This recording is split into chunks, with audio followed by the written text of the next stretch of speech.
इनके 12 महीने तो समझ में ही नहीं आएगा कि बजट आया क्या है।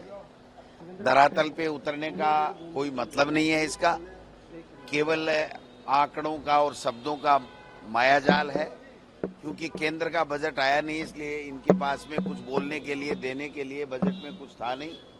आप देखिए कि किलों की और महलों की बातें होती रही, खेती की, किसान की, गरीब की, नौजवान की, दलित की, पिछड़े की और मातृशक्ति की कहीं कोई बात नहीं हो रही थी। इस बजट के अंदर एक कंपटीशन था कि कितने बार मुख्यमंत्री भजनलाल जी का नाम आएगा और कितने बार प्रधानमंत्री नरेंद्र मोदी जी का नाम आएगा। इसके अलावा कुछ भी नहीं था।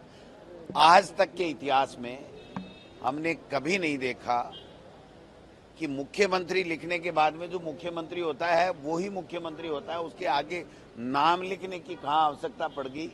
तो ये डाउट क्यों हो रहा है कि ये मुख्यमंत्री भजनलाल जी हैं कि नहीं है, मेरे ये समझ से परे है। इस बजट की गरिमा को तार तार किया है इन्होंने। मैं समझता हूं कि इन्होंने 4 लाख नौजवानों को, युवाओं को नौकरी देने की बात की है और इस साल में 1 लाख की बात की है। अब तक तो जो हमारे समय में, कांग्रेस के समय में, सरकार के समय में जो भर्तियां निकल करके वित्तीय स्वीकृति हो गई, परीक्षा हो गई, परिणाम हो गई, वो ही नहीं दे पाए।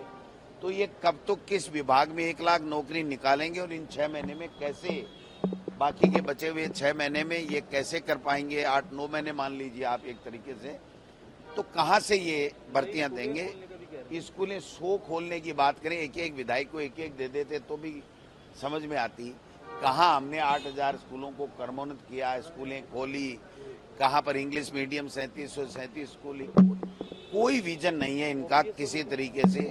न ओपीएस के बारे में है, न 25 लाख का जो गरीब को बीमा मिलता था, स्वास्थ्य फ्री मिलता था, उसकी कोई बात नहीं है। किसान को जो हम 2000 रुपये प्रति एचपी जो छूट देते थे, उसमें नए किसानों के लिए वो छूट होगी कि नहीं होगी, इस बात का भी कहीं कोई नहीं है। जो 100 यूनिट बिजली फ्री थी, वो नए जो कनेक्शन ले रहे हैं उनको मिलेगी कि नहीं मिलेगी।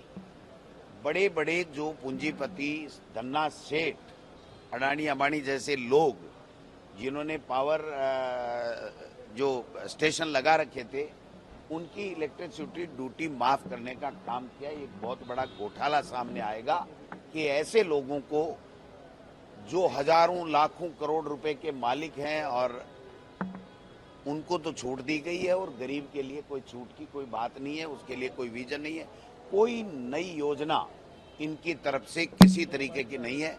शिक्षा का तो शायद डेडलाइन में इन्होंने निपटा दिया शिक्षा को तो।